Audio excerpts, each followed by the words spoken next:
olhando lá no Moodle, a gente tem 12 alunos, mas no grupo a gente está com 10. Tá? Eu não sei se foi alguém que desistiu, você sabe alguma coisa?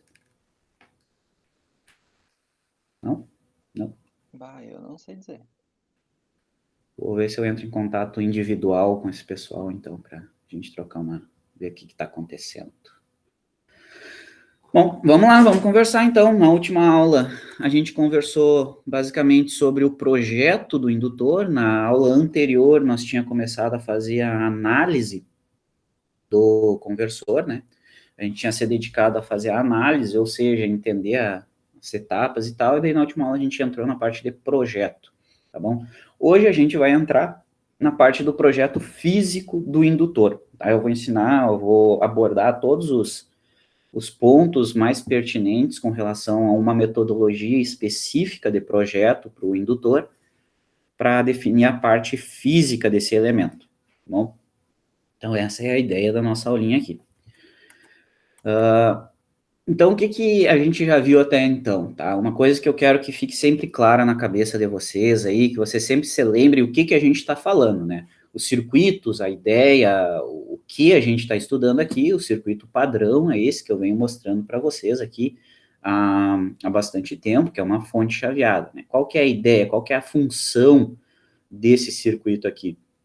É processar energia, né? E especificamente, ele vai drenar energia de uma fonte, que é a fonte, uma fonte que é disponível para ti, e vai processar essa energia para fornecer para uma determinada carga, para alimentar alguma coisa que tu queira alimentar, que tem características, que tem demandas diferentes daquele formato que a energia é oferecida. Por exemplo, né, a rede é da onde tu vai tirar a energia, a rede elétrica, e tu quer fornecer um motor CC, tá? Ou tu quer fornecer uma fita de LED, ou tu quer alimentar a placa-mãe num computador, né? Tu tem uma determinada demanda, que é a tua carga, que é a fita LED, que é a placa do computador, mas a energia fornecida para ti não está no formato, não está do jeito que a tua carga exige.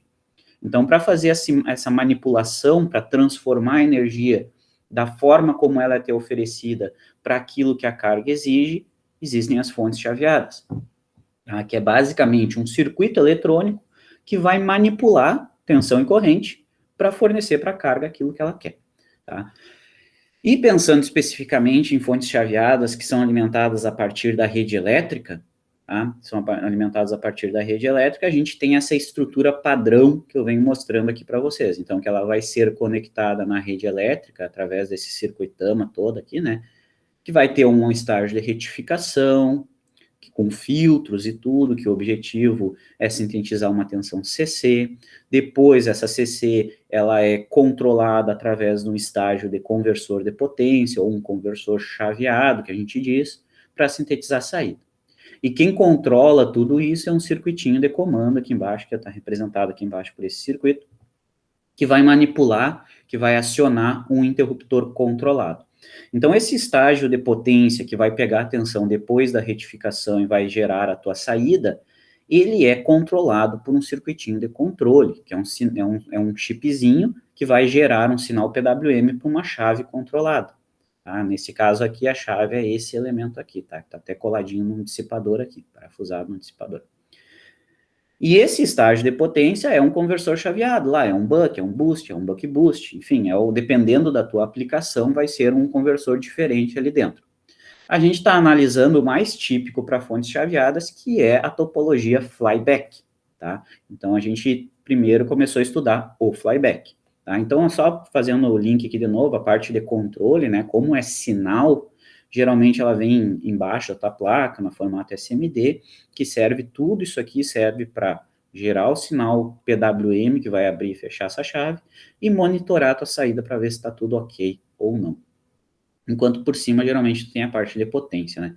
Então, os elementos que são bem característicos, né, é a ponte retificadora, é o capacitor de barramento, que é esse capacitorzinho aqui, tá? E o teu acoplamento magnético, geralmente é uma coisa que a gente sempre vê nessas fontes, tá?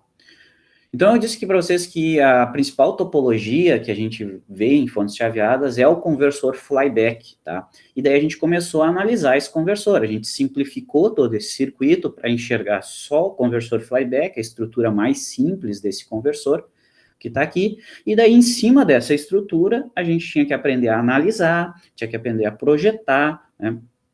Equacionar, né, coloquei aqui, analisar, que é saber o que é analisar, saber como que essa estrutura funciona, qual que é o princípio de funcionamento, qual que é a forma de onda, de corrente e tensão dos elementos, isso é tu saber analisar, tu saber se ele está funcionando certo ou não, saber identificar as formas de onda, isso é muito importante, é tu saber analisar o circuito. Em cima da nossa análise, que é tirando as formas de onda, a gente criou o equacionamento. A gente tirou as principais equações que descrevem tensão e corrente no flyback. E depois, em cima desse equacionamento, em cima dessa análise e equacionamento, a gente conversou sobre o projeto. E daí a gente projetou basicamente desse cara aqui, a gente projetou qual que é o valor dessa indutância aqui, que vai fazer o processo da energia que a gente quer, que vai sintetizar a tensão de saída na potência de saída que eu quero, a partir de uma tensão de entrada dada. Então, a gente aprendeu a calcular qual que é o valor dessa indutância, qual que é o valor dessa capacitância em função dos dados de projeto, tá? E também, além da indutância primária, nesse caso aqui a gente tem a indutância secundária também. Tá? Então, isso é projetar, a gente aprendeu a projetar, definir o valor do L e do C em função dos dados de projeto, que é aquilo que eu estava te falando, o que tu quer gerar na saída? Tu quer alimentar uma carga que vai exigir uma tensão de saída quanto? Então, isso é um dado de projeto. Que potência que exige essa tua carga? É uma carga de 100 watts? É uma carga de 200 watts? Essa é a potência de saída. Isso são os teus dados de entrada. Em função desses teus dados, tu define qual que é o valor da indutância e qual que é o valor da capacitância. E a ideia de como chega nas equações desses elementos, a gente abordou na última aula. Tá? E para validar, claro, né, para validar esse teu projeto, para saber se esse teu projeto está correto ou não, a gente, primeira coisa, a gente simula o nosso conversor, e a gente estava simulando lá no PSIM e validando, né, como é que a gente validava? Media lá se a tensão de saída, a potência de saída estava dentro do ok, se a ondulação da tensão de saída estava dentro do ok, dentro do exigido. Então, a gente agora está nesse ponto, a gente aprendeu a analisar, equacionar e projetar, equacionar e projetar o conversor flyback, e daí a gente já sabe simular para validar o nosso projeto. Por que o flyback? Porque o flyback é a principal estrutura, é o principal conversor chaveado que está dentro das fontes chaveadas. Tá? Então, essa linha de raciocínio é importante que fique aí na cabeça de vocês. O que, que a gente está fazendo? A gente está evoluindo em cima de um conceito, né? Em cima dessa estrutura, a gente viu o circuito dessa estrutura, viu que era um flyback, então vamos estudar o flyback. Então, analisar, equacionar, projetar e simular o flyback. Agora, a gente vai dar um passinho mais nessa sequência aqui. A gente aprendeu a definir o valor do indutor e o valor do capacitor. A gente sabe dizer, vai ser um indutor aqui de 100 microhenries, vai ser um capacitor de 100 microfarads, exemplo assim, né? Vão ser esses elementos. Mas agora eu quero saber como que eu projeto esse indutor. Só para destacar aqui que eu não falei, né? Esse acoplamento magnético aqui, ó, que é o nosso indutor do flyback, ele está aqui, ó. É esse magrão aqui. Tá? Esse acoplamento magnético aqui. E daí agora a gente tem que aprender a projetar fisicamente esse cara. Eu sei o valor da indutância, mas como que ele é fisicamente? Esse é o intuito da aula de agora, né? Da aula de hoje. É projetar esse acoplamento magnético físico, né? É falar sobre ele. Então, esse indutor aqui, ó, que está aqui, que é o nosso indutor do acoplamento do flyback, ele basicamente tem várias formas, né? Mas o que a gente vai trabalhar é esse magrãozinho aqui. Só que esse que está na foto para vocês, ele está vista superior, né? Ele foi colocado na placa deitado. E esse que eu coloquei aqui do ladinho, ele vai ir na placa de pezinho, tá? E existem vários tipos de indutores, vários tipos de formatos, né? Então, aqui eu trouxe umas imagens de alguns tipos de indutores e núcleos diferentes que tu tem para esse tipo de aplicação. Então, tem indutores que a gente chama de núcleo E, né? Que são, por exemplo, esse aqui, esse aqui também. São núcleos E, tá? A gente já vai abordar um pouquinho mais isso. E existem um outro tipo que tu vai ver bastante, são os de núcleo toroidal. tá? Que eles são esses núcleos que parecem uma rosquinha, tá? São circular assim, e daí tu também enrola em torno desse núcleo, tá? Núcleo toroidal, que são esses redondinhos, e núcleo Z, que é esse caso aqui, tá? Ainda existem outras variações, como, por exemplo, o núcleo I, que é esses magrãozinhos aqui, ó. Só que esses núcleo I, e geralmente a gente vai encontrar em placas, tá? Deixa eu voltar aqui, ó. Nessa placa aqui, ó, esse cara aqui, não sei se vocês conseguem ver, é um núcleo I visto de cima, ó. Tá? É um núcleozinho I desses aqui visto de cima. Esses aqui geralmente não são usados para processar grande potência, tá? Isso aqui são utilizados para pegar um pequeno transitório, uma coisinha assim. Geralmente quando ele processa a potência, o grosso da potência do teu conversor, que é o 100 watts, que é o 200 watts, eles são esses dois núcleos aqui basicamente, tá? Os núcleos Z e os núcleos toroidais, tá? Daí depende da tecnologia que tu vai usar para fazer o teu núcleo, tá? Aqui em específico, eu vou trabalhar com vocês o núcleo E, tá? O núcleo EE, basicamente. Onde esse núcleo do transformador aqui, nosso núcleo do nosso indutor, ele vai ser duas metades, né, que vão se juntar, que é duas metades que parecem um E. Né? Então, é núcleo EE que a gente diz. E aqui eu já coloquei para vocês do que é feito esse indutor. O indutor ou um transformador do flyback, qualquer elemento magnético de uma fonte chaveada, ele é composto dessas partes. Vai ter sempre um núcleo, uma bobina e um carretel. Tá? Por que núcleo E, Renata? Exatamente isso que eu falei, né? Porque as duas metades parecem E. Tá? É um E e o outro E. Então fica núcleo EE. Não, digo, porque a gente vai utilizar ele? Porque é um dos mais utilizados ainda, certo? E eu acho que o projeto do núcleo EE, ele envolve muito mais etapas genéricas do que do núcleo toroidal. Eu acho que o do núcleo toroidal, ele é muito em volta dos parâmetros do fabricante. Tu depende muito das diretrizes do fabricante para projetar. E tu não tem tantos graus de liberdade quanto no núcleo E. Tu não define tantas coisas no núcleo toroidal quanto no núcleo E.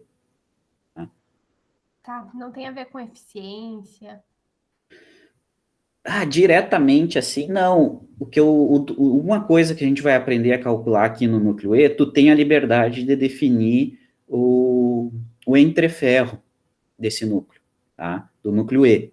O toroidal tu não consegue definir, ele vem de fábrica aquele entreferro fixo, porque tu não consegue definir, a não ser, claro, que tu entre em contato com o fabricante de núcleos e daí peça uma grande remessa com o entreferro que tu quer. Mas o que tu encontra no mercado de núcleos, né, daí tu consegue regular o entreferro. E daí, como tu tem a regulação do entreferro, tu consegue ajustar a curva de esterese desse núcleo, né? Daí pode resultar numa melhora ou numa piora da eficiência, tá? É o que eu vejo mais, assim, de imediato. Tá bem, obrigada. E por que eu tô falando tudo isso aqui antes? Eu acabei não falando, né? Porque a gente projetou o indutor e projetou o capacitor.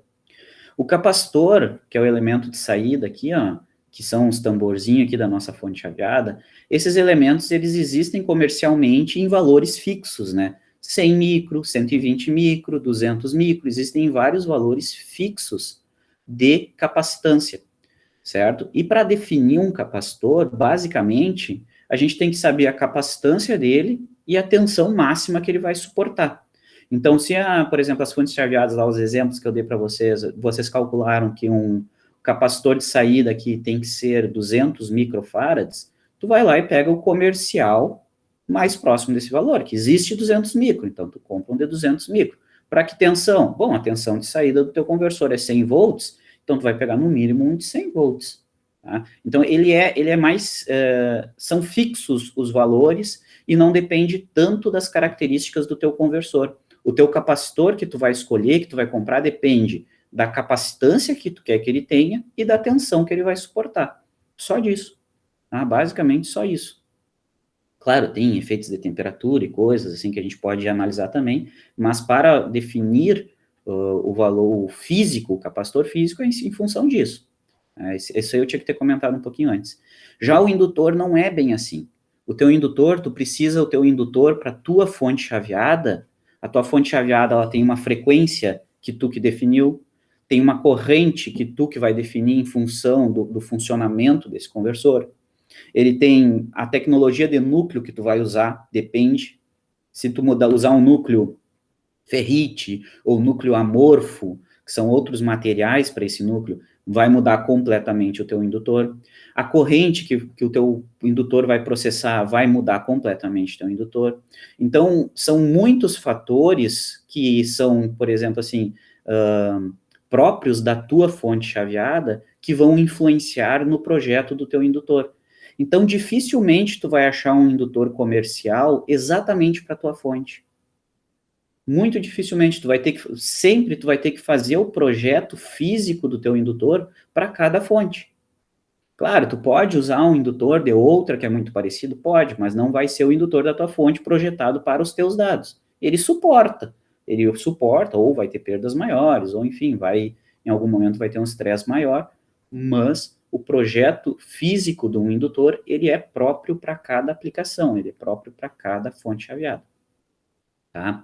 Então, tu como projetista, tu tem que definir esses elementos aqui do teu transformador, do teu indutor acoplado, que é o núcleo e a bobina, basicamente. Tá? Eu tinha separado aqui uns núcleos, tá? Daí eu quero ver aqui, ó, eu acho que vocês conseguem ver outro perfil meu que está aí na reunião. Deixa eu abrir a câmera aqui, ver se vocês conseguem enxergar, hein? Estão vendo o outro Paulo César que está aí? Estão vendo o que está aqui em cima da mesa? Tranquilinho? Tá? Então, aqui eu trouxe alguns exemplos só para mostrar de novo isso que eu estava falando ali na imagem. Não sei se vocês estão me escutando direitinho. Microfone de colador. Beleza? Então, aqui, ó, primeiro, aqui em cima, ó. Deixa eu só maximizar aqui para eu enxergar também. Aqui, ó, o que eu já tinha mostrado para vocês, que é um exemplo de fonte chaveada, né? Que é esse carinha aqui, esse circuito de cima aqui. Esse cara aqui, ó, tem todas aquelas partes, né, que eu falei para vocês da fonte chaveada, a entrada, a retificação. Aqui está o acoplamento magnético. Esse cara aqui que a gente vai aprender a projetar, tá? E o que a gente tem que definir nele, basicamente? Núcleo e bobina, tá? Núcleo e bobina, certo? Então, aqui tem uma aplicação, ele está deitadinho aqui na placa também, ele vem soldadinho deitado na placa. Ou, né, aqui tem outro tipo, que também foi tirado numa fonte chaveada, que ele vai ir de pé na placa, assim. Tu pode enxergar ele de pé na placa também, tá? E o que tem aqui dentro? Do que é composto esse cara aqui, basicamente? Era isso que eu estava falando para vocês, né? Ele é um núcleo, aqui eu tirei as fitas, né, que estão de proteção aqui, essas fitinhas aqui. Tirei as fitas, que é outro que a gurizada já fez, tá? Ele é composto de um núcleo e da bobina no meio, tá? Então, esse núcleo aqui, que é o que a gente vai trabalhar, é o núcleo E, certo? Esse núcleo aqui, ó, tá? São as duas parcelas. Isso aqui, ó, esse núcleo E, ele é feito de um material que é chamado ferrite, que é basicamente uma cerâmica de pó de ferro, tá? É feito numa cerâmica que é as duas parcelinhas aí, ó, né? O nosso núcleo E. Então, uma coisa que a gente já tem que definir é o núcleo E. A gente vai usar qual núcleo, né? Vai usar um núcleo maior, existem vários tamanhos, né? Núcleos maiores, núcleos menores, enfim. Como que a gente define o tamanho desse núcleo, né? A gente vai usar o mais fino, o mais grosso, qual deles que a gente vai usar? Isso aqui existe para vender de vários tamanhos. Tá? Os fabricantes fazem de vários tamanhos, de várias tecnologias, e daí a primeira coisa que a gente tem que aprender é definir isso. Qual tamanho do núcleo que a gente vai usar, tá? E a gente vai abordar isso. Outra coisa que a gente vai ter que definir é, na nossa bobina, o que tem na bobina? Primeiro, o condutor. Qual é a espessura do condutor que tu vai usar? Vai usar um fio mais grosso, um fio mais fino? Isso aqui a gente também vai aprender a projetar e definir aqui. Qual fio é para teu conversor? Qual fio é para tua fonte chaveada? Só que a bobina, além disso, ela tem um número de espiras. Quantas espiras eu vou dar aqui em torno do carretel?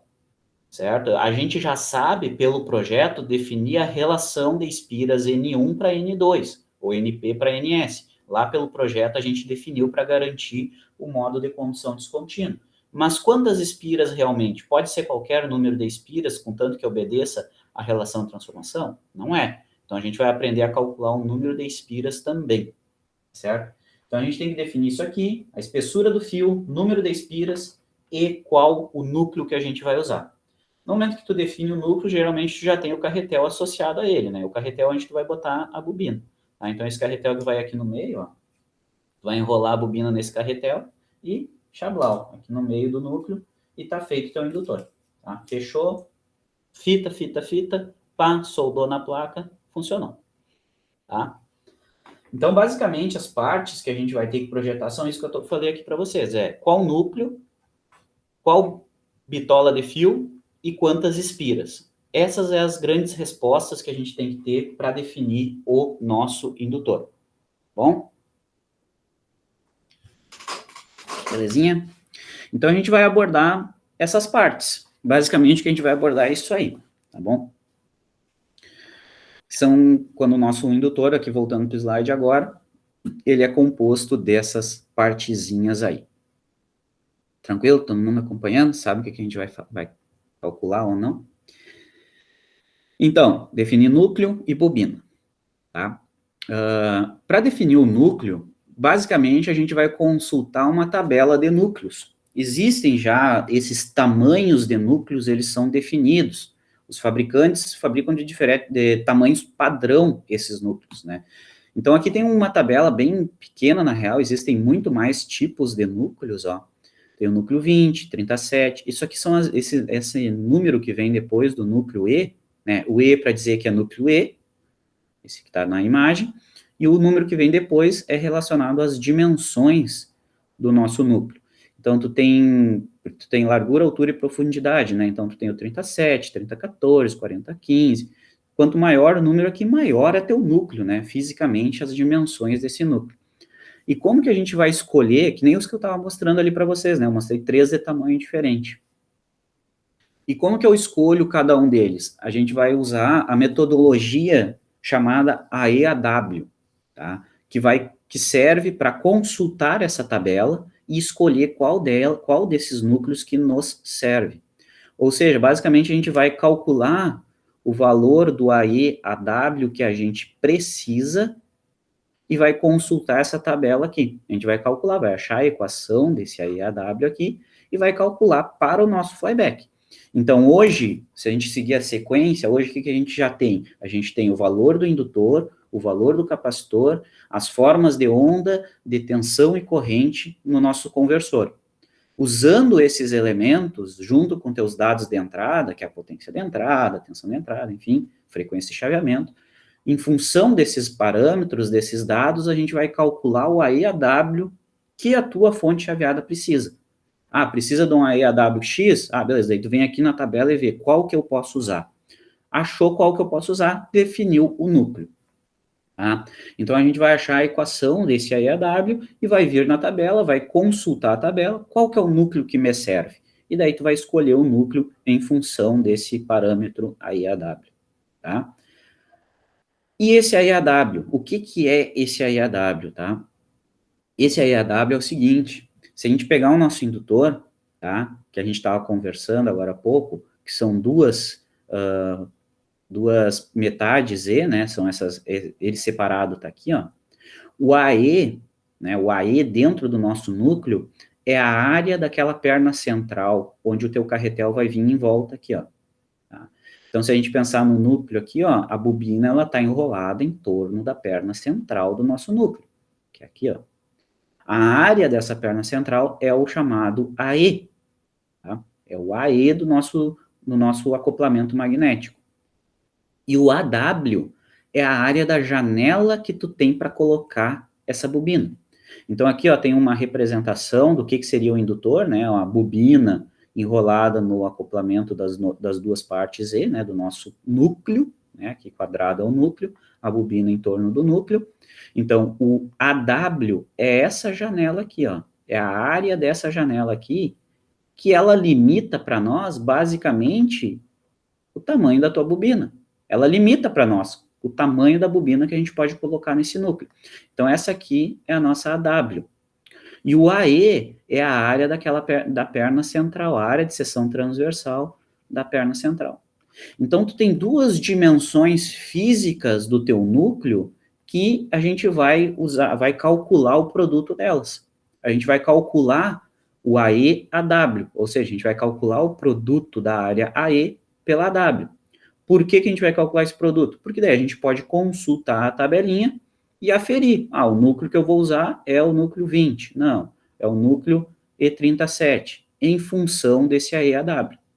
Então, o AE é a área da perna central do nosso núcleo, onde a bobina vai vir enrolada em torno, e o AW é a área da janela, que é a área que limita o espaço que tu tem para colocar essa bobina.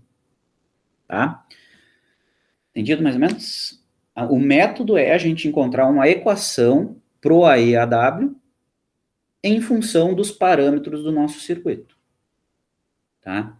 Então, esse AE/AW para nós, basicamente, ele vai relacionar todos aqueles nossos dados de entrada, né, como os que são de entrada mesmo, como VO, PO, VI, aqueles que tu define como frequência de chaveamento, tá? E com os resultados de projeto, que é teu LP, LS, corrente de pico e LP de pico, tá? Vai relacionar essas coisas que tu já tem, que são dados de projeto, resultados do teu projeto, com grandezas físicas do teu núcleo. Como é que eu relaciono as dimensões do meu núcleo com essas características elétricas? Então, tu tem grandezas elétricas e tu quer relacionar ela com grandezas físicas. E quem faz esse link entre as grandezas elétricas que tu tem e as grandezas físicas que tu quer encontrar são as grandezas magnéticas. Tá? Então, tu tem características elétricas e tu quer achar as físicas que satisfazem essas elétricas. E quem vai fazer o meio do campo são as grandezas magnéticas. Tá? Então, a gente vai ter que estudar um pouquinho de magnetismo aqui primeiro, tá bom? Vamos estudar um pouquinho de magnetismo. Vocês já fizeram eletromag? Todo mundo? Faz tempo já, eletromag. Faz tempo. Quem faz tempo não lembra quase nada, e quem fez agora também não lembra quase nada. Eletromag não é tão barbada, né? Ele é bem complicadinho, assim. Mas vamos tentar entrar na mesma página aqui com relação a esses conceitos, tá? O que eu vou fazer aqui primeiro, tá? A gente vai conversar sobre algumas leis antes de achar essas relações, tá? A gente precisa achar a relação entre esses dois caras aqui, tá? Mas quem vai fazer esse meio campo é a magnetismo, e depois a gente vai juntar todo mundo, tá? Então, primeiro a gente vai conversar um pouquinho sobre isso aqui, tá? Suave? Não vão me abandonar? Vamos lá? Tá? Vamos lá, vamos conversando, tá? Vamos conversando. Eu quero que vocês falem também o que estão vendo aqui, se concordam ou não, tá? Porque senão fica só eu conversando, não adianta também. Vamos lá. Lei de Faraday, tá? Primeira lei que a gente vai conversar um pouquinho. Faraday foi um cara que estudou, né, o magnetismo, a eletricidade e tal. Então, a primeira lei que a gente vai conversar é a dele. Quem quiser saber um pouquinho mais a fundo, né, eu linkei uns vídeos aqui, principalmente esse segundo vídeo aqui, que é de um cara do MIT, lá, uma aula de física. É uma aula completa, né, mas é uma aula muito boa, não sei se fosse... Deem uma olhadinha, esse cara aqui é muito bom, tem vários vídeos bons dele. Mas antes de falar da lei em específico, tá, eu quero só relembrar alguns conceitos, tá, vamos tentar estabelecer alguns conceitos de magnetismo para a gente ver se a gente está falando a mesma língua, tá, ou se pelo menos a gente acha um ponto em comum de entender o que está acontecendo, tá? Já que a gente vai falar de magnetismo, imagina então um ímã, tá? Falar que nenhuma professora minha de física falava no ensino médio. Fecha os olhos, fecha os olhos. Imaginou um ímã? Tá imaginando o ímã, tá? Faz esse experimento mental, tá? Tu tá pegando um ímã, tá? O que esse ímã faz? Ele tem uma certa propriedade que é de exercer uma força em cima de materiais ferromagnéticos, tá? Então, tem certos elementos que reagem à ação desse ímã. Esse ímã vai exercer alguma força em algum elemento ferromagnético que está em torno dele, tá? E essa força que exerce sobre esse elemento ferromagnético depende de alguns parâmetros, né? Então, tu tem um ímã, esse ímã vai atrair ou repelir algum material, dependendo desse tipo de material, tá? E a força com que esse ímã vai atrair ou repelir um material depende de alguns parâmetros, tá? Depende de algumas coisas. Uma das coisas que ele depende, que essa força vai depender, é da força, da intensidade desse ímã aqui. Se é um ímã mais forte, se é um ímã mais fraco, se é um ímã com uma capacidade de atrair mais ou menos. Então, é a intensidade que esse ímã aqui, depende do próprio ímã, né? Depende da intensidade que esse ímã tem. E essa intensidade, daí vem o nome lá de intensidade magnética. A intensidade é denotada por uma letrinha lá, que era chamado de H, tá? O que era esse H? É a intensidade que esse ímã consegue realizar alguma força. É uma propriedade dele, depende das características dele, tá? Antes de continuar, tá? Antes de continuar, com quem é que vocês estudaram eletromag? Eu não sei nem dos daqui de Cachoeira com quem é que fizeram. Em Santa Maria a gente fez com o professor Jorge. Não conheço. Ninguém fez com o Rig? Eu fiz com o Mal Mal. Hoje do Rig. Tá bom. Vamos adiante. Tô vendo Mal, a mal conversa é da boa. noite aí.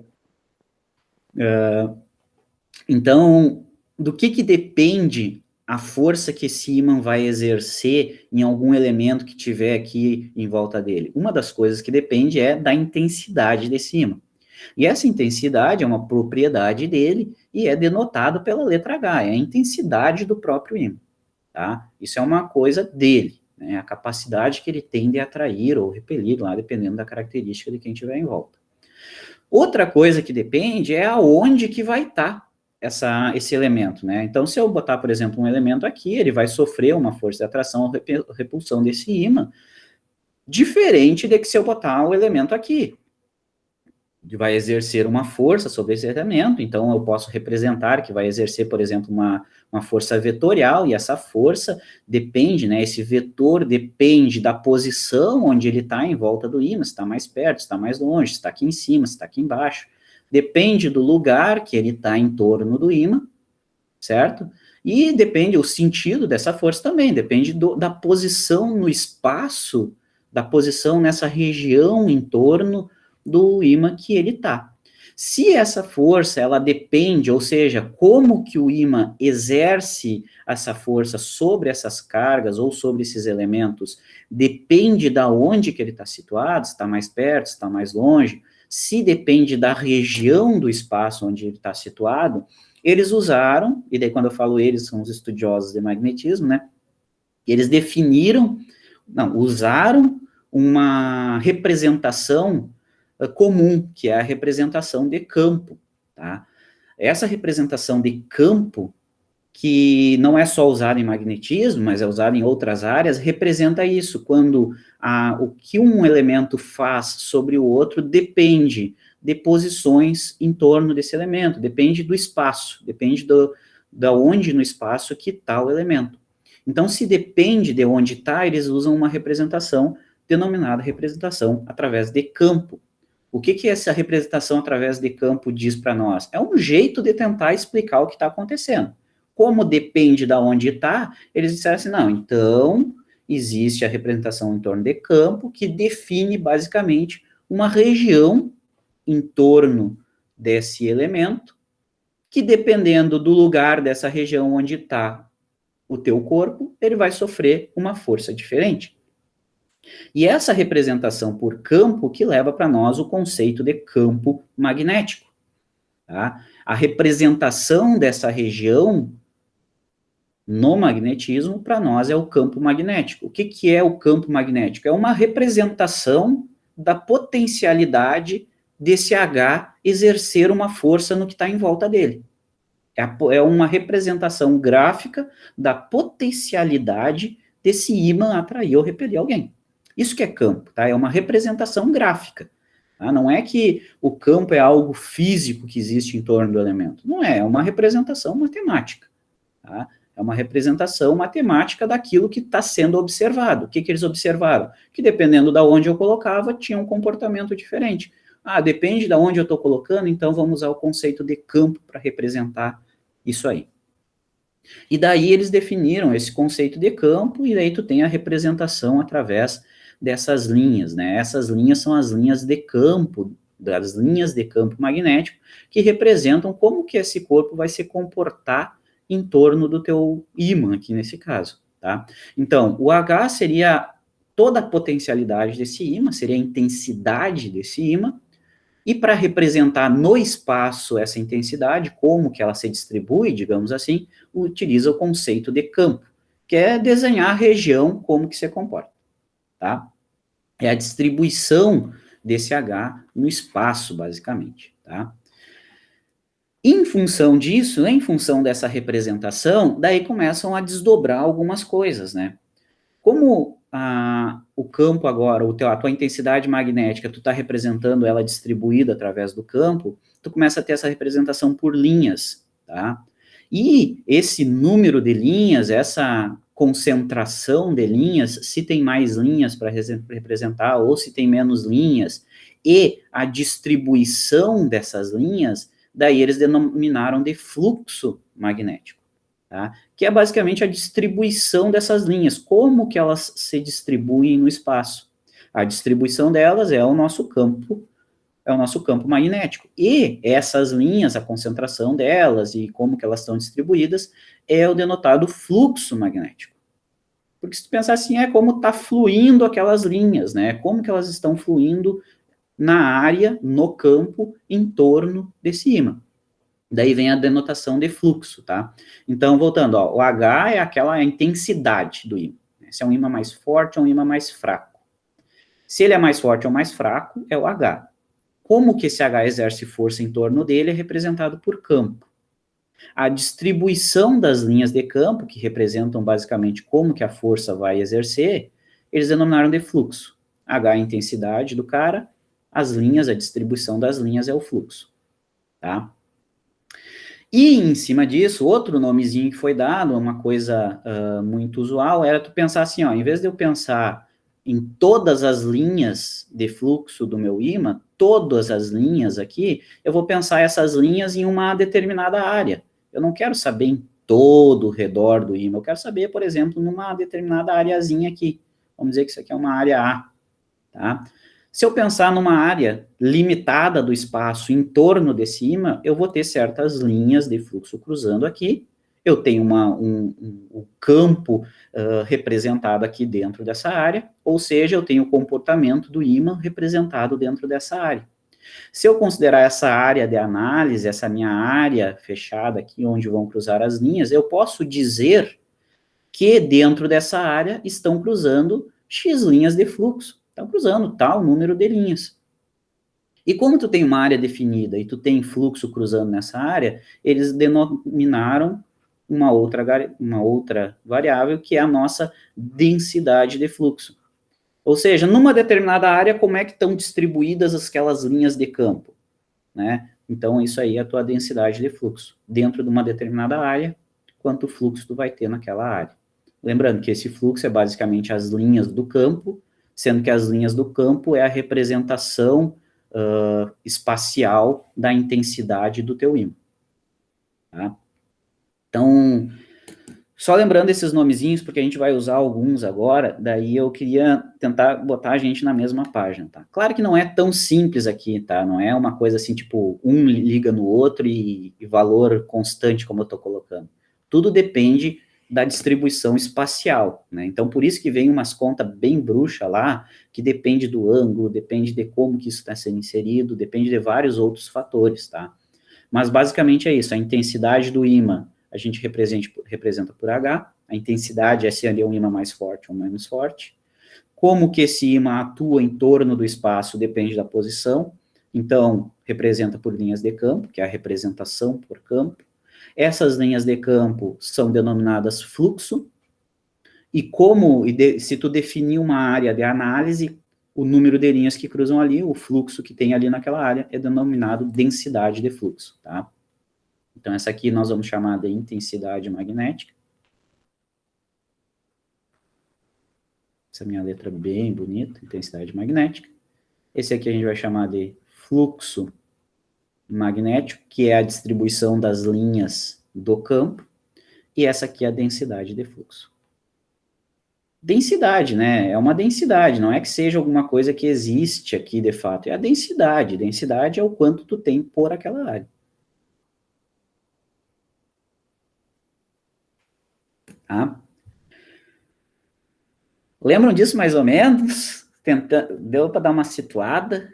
Ou vocês aprenderam completamente diferente? Ou vocês entenderam completamente diferente já?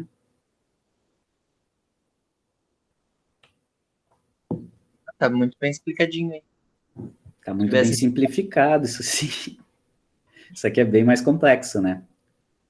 Deu para dar uma relembrada, né? O resto não precisa. O resto, calcular rotacional não precisa, né? Divergente, essas coisas. Isso aí eu já não lembro. Isso aí que é a parte legal, né? Cálculo pesado daí. Então, basicamente, esses conceitos, tá? Intensidade magnética é a intensidade do teu ímã, se é um ímã mais forte ou mais fraco. Essa é a intensidade dele. Como que essa intensidade se manifesta no meio, ou seja, como que é a potencialidade de tu atrair, por exemplo, uma carga, depende de onde que essa carga está. Devido a isso, tu representa através de campo. Essa representação através de campo implica em a gente usar linhas de campo. E daí essas linhas, a distribuição dela é o nosso fluxo magnético. É um nome que eles deram para essa distribuição de linhas. Tá? E daí, se tu considerar uma área de análise, tu pode dizer que nessa área existe uma certa densidade de linhas, ou seja, uma certa densidade de fluxo. Tá? São esses nomes os mais importantes para nós aqui, tá? Simplificando bastante, é isso aí. Tá, mas daí pegando essa ideia, por que a gente está falando isso aqui? A gente vai falar de magnetismo para fazer o link entre as grandezas elétricas e grandezas físicas do nosso indutor, tá? Pegando esses conceitos, tá, do ímã e tal, agora a gente pode voltar para o Faraday, tá? Agora a gente pode voltar para o Faraday. E daí, para falar o que o Faraday observou, eu vou usar esse link aqui, ó, que eu não sei se vocês conhecem já, eu não sei nem como é que lê, é FET? Acho que é FET, né? Tem um H aqui. Que é uma representação online aqui do que o Faraday observou, tá bom? Já conhecem essa plataforma aí ou não? Já viram? Eu vi que aqui, pelo menos em Cachoeira, os professores de física estão usando nas aulas, tá? Para fazer os experimentos, as ferramentas dessa plataforma aí, tá? Não existe só de eletromag, só de Faraday, existe de outras áreas da física também. Tá? Mas daí, o que o Faraday observou? Tá aqui nosso ímã, tá? Tá aqui o nosso ímã. Show? O mesmo ímã que a gente estava conversando ali anteriormente. Esse ímã tem uma certa intensidade, né, que depende das características dele. Se ele tem uma certa intensidade, ele tem um potencial de exercer força em torno dele, uma força magnética. Como que essa força, ela depende da posição de quem está em volta dele. Essa posição, né, a representação da potencialidade de fazer força em torno desse ímã é representado pelo campo, e esse campo é desenhado pelas linhas de campo, como estão aqui, tá? Eu liguei as linhas de campo aqui para enxergar essa representação. E daí o que a gente tem? O que o Faraday observou? Ele observou que conforme eu vario o número de linhas que cruza dentro de uma determinada área, então, por exemplo, aqui, ó, essa área das bobinas aqui, ó, digamos que é uma espira de uma área, certo? Conforme eu vario o número de linhas que vai cruzar aqui dentro, ó, tá vendo que agora não tá cruzando nenhuma, né? Essa aqui tá dando a volta por cima, essa aqui tá dando a volta lá adiante. Não é que não tá cruzando nenhuma, mas as que a gente desenhou não estão cruzando, tá? Mas conforme eu vario o número de linhas que cruzam dentro de uma determinada área, que é uma espira dentro de uma determinada espira, vai ser induzida nessa espira uma tensão elétrica. Então, como é que eu faço para variar esse número de linhas aqui? Basta eu movimentar o meu ímã. Se eu movimentar o meu ímã mais para baixo aqui, vão aumentar as linhas que estão cruzando a minha bobina, ó. Então, se eu puxar aqui, ó, vai mudar o número de linhas que estão cruzando ali dentro, certo?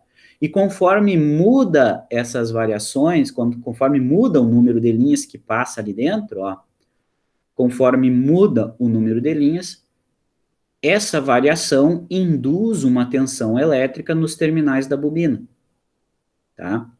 ele induz uma tensão elétrica nos terminais da bobina. É basicamente o seguinte, é como essas linhas elas estão atraindo ou repelindo alguém, é como se as linhas estão cruzando na bobina, elas estão dando uns tapinha no elétron, assim, ó, vai galera, tá empurrando. Quando cruza as linhas, elas dão esse tapa, assim, daí empurra o elétron, daí gera aquela tensão induzida, e depois que passou, daí para. Então, toda vez que muda o número de linhas que cruza dentro da bobina, ó, conforme eu aproximo, muda o número de linhas que passa ali dentro, então eu induzo uma tensão na minha carga, induzo uma tensão nos terminais dessa bobina. Então, mudou, cruzou as linhas ali, ó, é como se eu tivesse dado aquele tapinha para embalar o elétron, e daí no momento que cruzou, já deu o tapinha, daí parou a tensão induzida. Então, no momento que tu varia o número de linhas, é só no momento em que tu varia o número de linhas dentro da espira, tu induz uma tensão. Foi isso que ele observou. Conforme ele variava o campo, o número de linhas que passava dentro de uma espira, conforme variava o número de linhas que passava dentro da espira, ele observou que induzia uma tensão em cima desse cara, nos terminais desse cara. Tá? E isso aqui, ó, conforme tem uma variação, ó, se eu estou longe, ó, se eu estou com o ímã longe variando, eu tenho o número de linhas que varia, que passa na espira, é pequeno. Então, tu tem uma variação pequena. Logo, a tensão induzida lá na lâmpada, ó, é bem baixinha. Está sendo representado por corrente aqui, porque ela está acendendo, né, mas é a tensão induzida ali. Conforme essa variação é maior, tu tem tensão maior, ó. Conforme o ímã está perto, mais linhas, ó, estão mais concentradas, as linhas estão mais concentradas, então varia mais linhas que passam dentro da espira, então a tensão induzida é maior, tá? Beleza, deixa eu botar ele aqui no meio, ó, assim no meio, e esse aqui é o princípio do nosso motor, né, que vocês, motor elétrico que a gente tem, tá, beleza? Porque a gente fica variando a intensidade de fluxo dentro de uma espira, e essa espira tem uma tensão induzida. E daí o Faraday observou isso, ele viu que isso acontecia. E daí ele escreveu isso. Ele escreveu que conforme ele varia o número de linhas que está passando numa espira, existe uma tensão induzida em cima dessa espira. Vou chamar um VT aqui, ó, VDT. Vai existir uma tensão induzida em cima dessa espira. Ele observou isso. E através de experiências e testes, ele botou isso no papel. Ele viu que se eu não variar o número de linhas que passa nessa espira, não existe tensão induzida. Mas se eu variar, se eu aproximar ou afastar, eu posso, vai variar daí o número de linhas que passa dentro da espira, então vai existir uma tensão induzida. Tá? Lembraram disso? Não? Então ele disse o quê? Ó, que se tu variar o número de linhas que passa, tu vai ter uma tensão induzida. Então ele disse o quê? Que a tensão que aparece na bobina, que eu chamei de V em função do tempo, ela depende, ela é proporcional à variação das linhas de campo que passam dentro dessa espira, que passam dentro dessa bobina. E essas linhas, a gente diz, né, que a representação dessas linhas, a distribuição dessas linhas aqui, eu tinha dito antes que a gente chamou de fluxo, que são as linhas de campo do nosso ímã. Essas linhas de campo a gente chamou de fluxo. E daí ele disse o quê? Conforme tu varia essas linhas que passam dentro de uma bobina, eu induzo uma tensão nessa bobina. Então ele disse o quê? Não, essa tensão é proporcional à variação, e daí matematicamente variação para nós é derivada, né? A variação é derivada no tempo. Eu variar no tempo esse φ.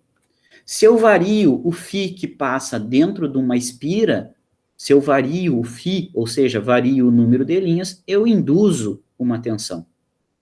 Então, ele viu isso, ele viu que isso acontecia, tá? Ele identificou isso. E daí, o que mais que ele observou? Que se eu botar mais espiras nessa área, eu vou estar colocando espiras em série. Então, eu vou estar somando a tensão de cada uma delas. Se eu tenho uma espira, cruza X linhas ali, se eu tenho uma variação em uma espira, se eu tenho variação em uma espira, eu gero X volts. Ah, mas e se forem N espiras em série? Eu vou somar a tensão de todas essas. Então, ele disse também o quê? Que essa proporcionalidade ainda depende do número de espiras. Então, aqui é N espiras, né? Quanto mais espiras, elas estão ligadas em série, então a tensão de cada uma vai somar com a da outra, então a tensão total depende do número de espiras também. Então, daí ele tirou essa equação aqui, tá? Daí Faraday disse isso aqui para nós. Ele falou isso aqui para nós. Que vai existir uma tensão induzida em uma bobina de acordo com o número de espiras que a bobina tem e a variação de fluxo que acontecer dentro dessa bobina. Isso aí ele viu o que acontecia e botou no papel, né? Foi isso que ele fez.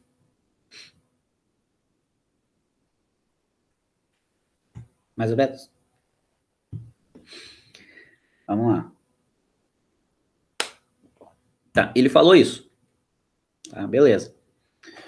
Existe outra relação dos nomes que a gente deu agora há pouco, tá? A gente comentou o quê, ó? Se tu olhar a nossa espira, a nossa bobina que tá aqui, ó, ela vai ter uma área de seção transversal, certo? Ela tem uma área bem definida, ó, que é a área no meio dessa bobina aqui, ó. A área de seção transversal da tua bobina. Ela tem uma área definida aqui, certo? Ela tem uma determinada área da tua espira, chamada A aqui. Ela tem uma determinada área. Se ela tem uma determinada área, daí vem aquele contexto que eu acabei de falar para vocês naquele slide ali onde estava só o ímã. Opa, peraí, volta. Aqui. Que o fluxo que a gente tem, geralmente, se a gente está considerando uma área de análise, o que a gente diz é que existe nessa área, na real, uma densidade de fluxo. Uma densidade de fluxo.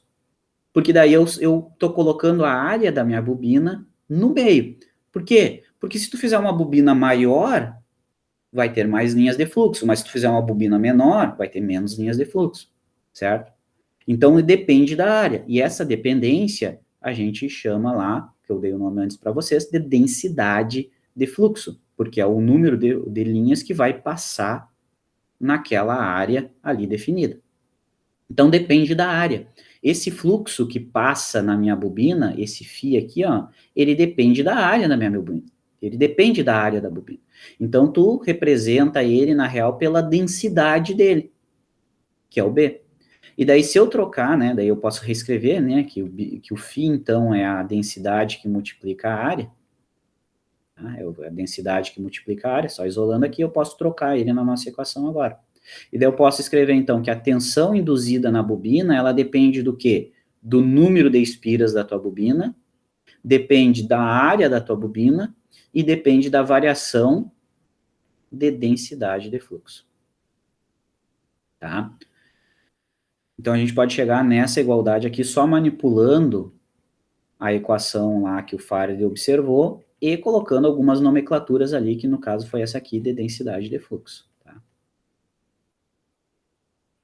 Pensa assim, ó, é densidade, alguma coisa dividido pela outra, né? No caso aqui é da nossa área, então é densidade de fluxo. É o fluxo pela área. Tá, beleza.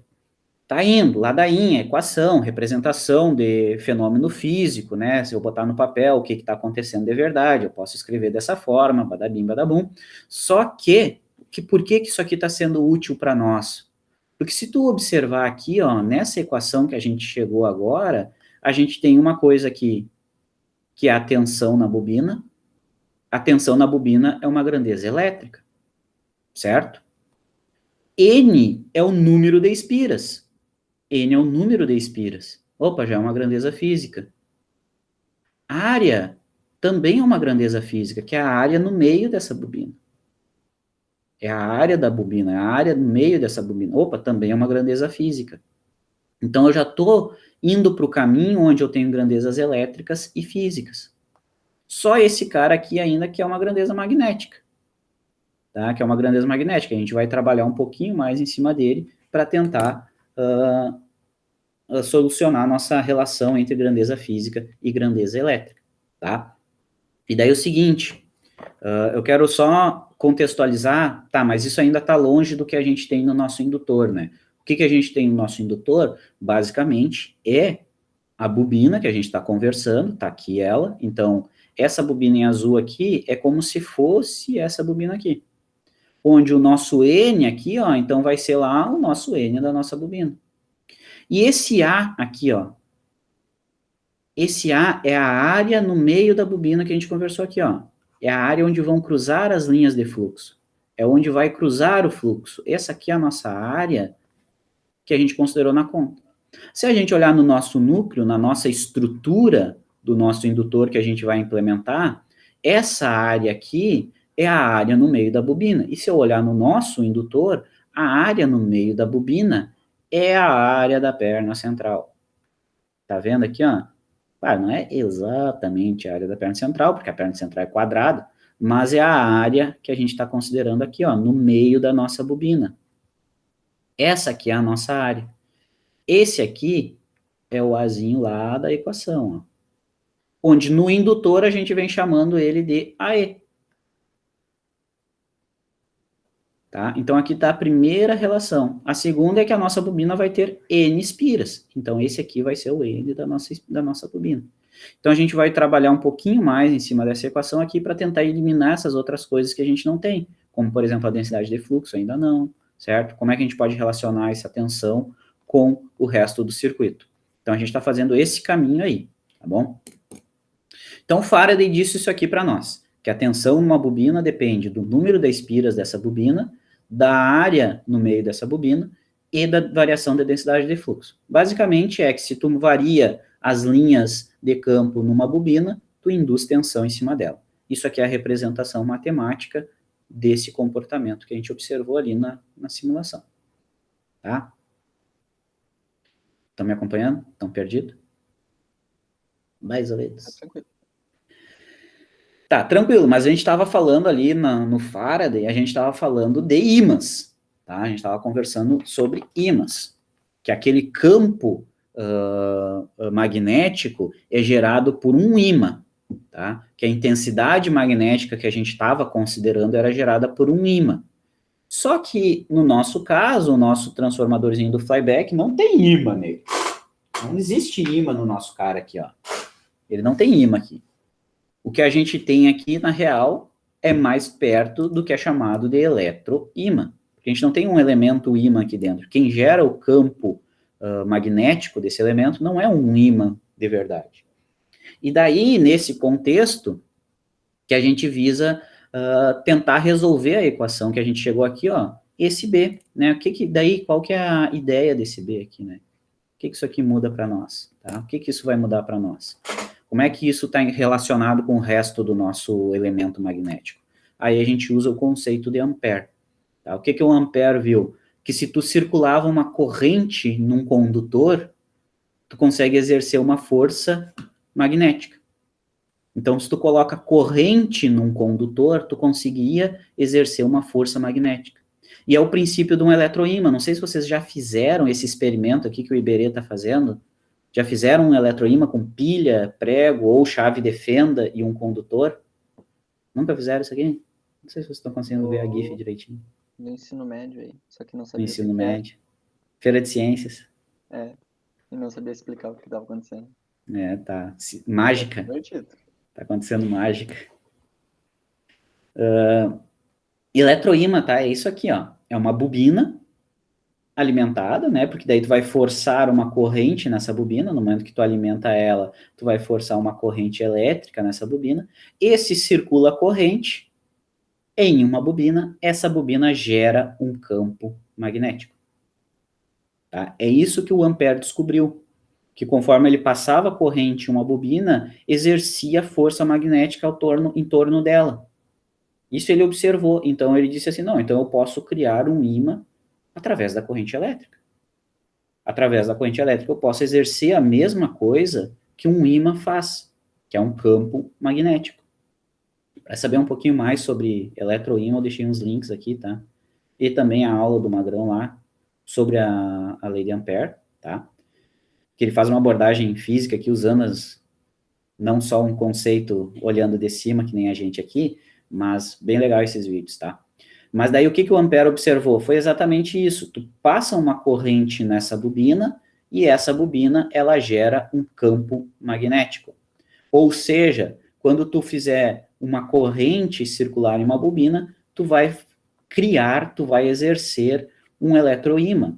Tu vai gerar um campo magnético, e a gente sabe que esse campo magnético possui uma intensidade. Até agora, a gente estava dizendo que essa intensidade, lá por Faraday, essa intensidade do campo magnético era de um ímã. Mas agora a gente tem um elemento, que é uma bobina, que no momento que tu passa corrente nessa bobina, ele vai se comportar como se fosse um ímã. Ele se comporta como se fosse um ímã, ou seja, ele vai atrair os elementos ferromagnéticos em torno dele da mesma forma como se fosse um ímã. Então, tudo aquilo que era verdade para um ímã, a gente pode dizer que é verdade aqui para essa bobina. Certo? E daí, o que o Ampère observou? Que conforme eu fazia uma corrente maior no meu ímã, se eu aumentasse a corrente na minha bobina, aumentava a intensidade desse meu ímã fictício, do meu eletroímã. Se eu aumento a corrente, aumenta o H. Se eu aumento a corrente do meu eletroímã, aumenta a força que ele exerce, aumenta a intensidade desse meu ímã. Então, ele viu que o H era proporcional à corrente.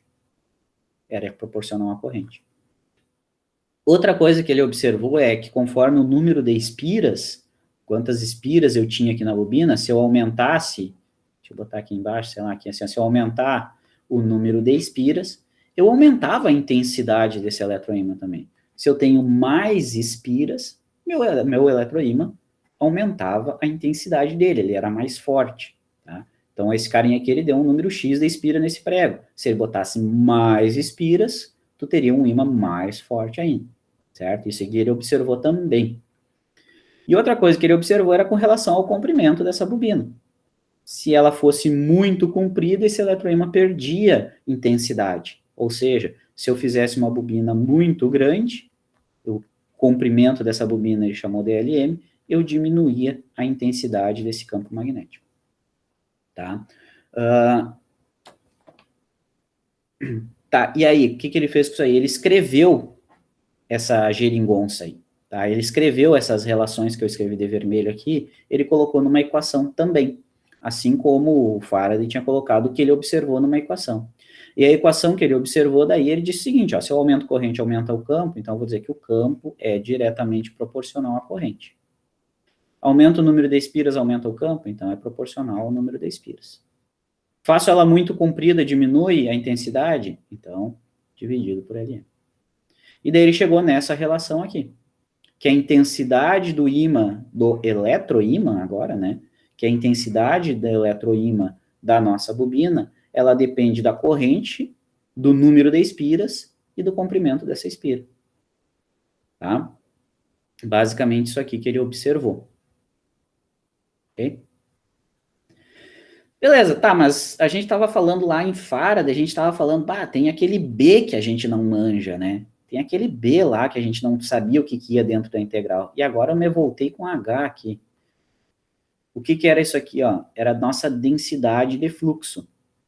Né? Isso aqui é a densidade de fluxo, né? Deixa eu botar aqui em cima, era fluxo por área. O que dizia esse B para nós? Era quantas linhas de fluxo tu tinha em uma determinada área. Certo? Quantas linhas de fluxo tu vai ter em uma determinada área. Então, por exemplo, essa concentração de linhas aqui, ó. Quantas linhas que tu vai ter cruzando numa área que era o B. Isso é o B. E daí, agora a gente chegou no nosso conceito de H, que ele é basicamente a intensidade do ímã. O H é a intensidade do ímã. Foi aquilo que eu falei lá no início para vocês. O H é a intensidade do ímã. Vocês concordam comigo que se eu aumentar a intensidade do ímã, se eu aumentar a intensidade desse meu eletroímã, vai aumentar o número de linhas em torno desse meu eletroímã? Porque se eu aumento a intensidade do ímã, eu aumento o campo magnético desse meu ímã. E como que eu represento esse aumento de campo magnético? São mais linhas em torno dele.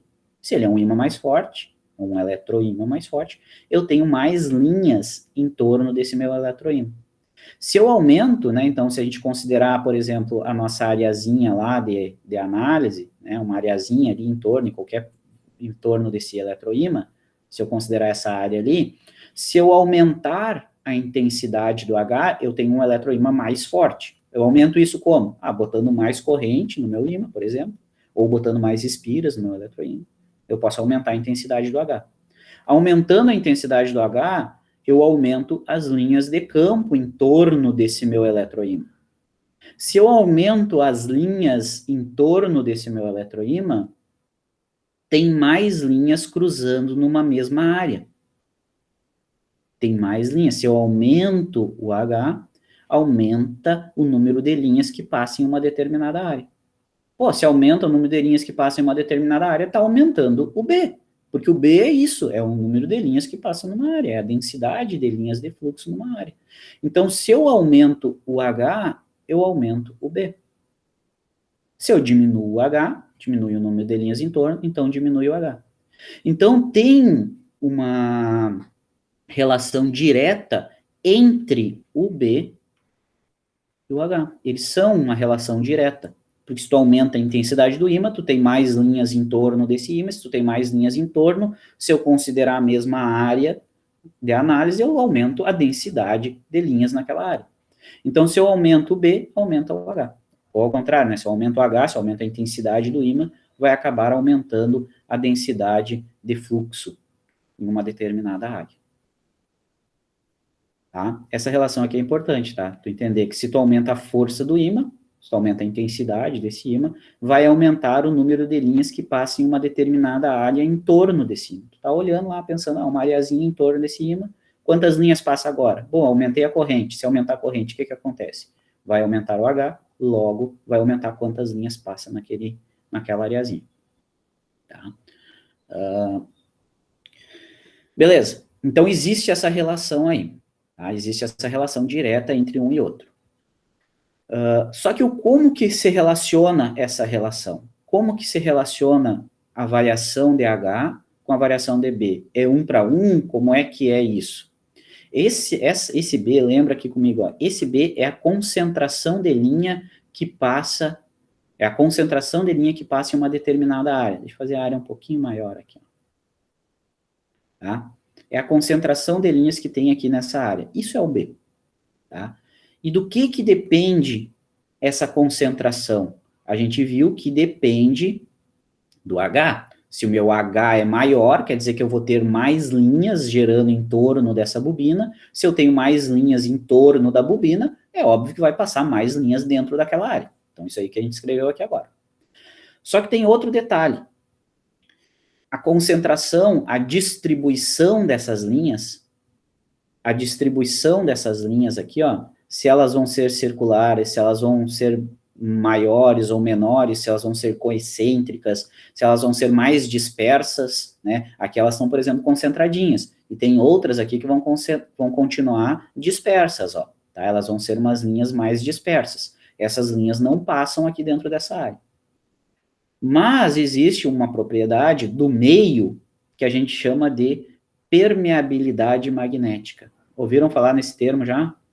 Que é um B.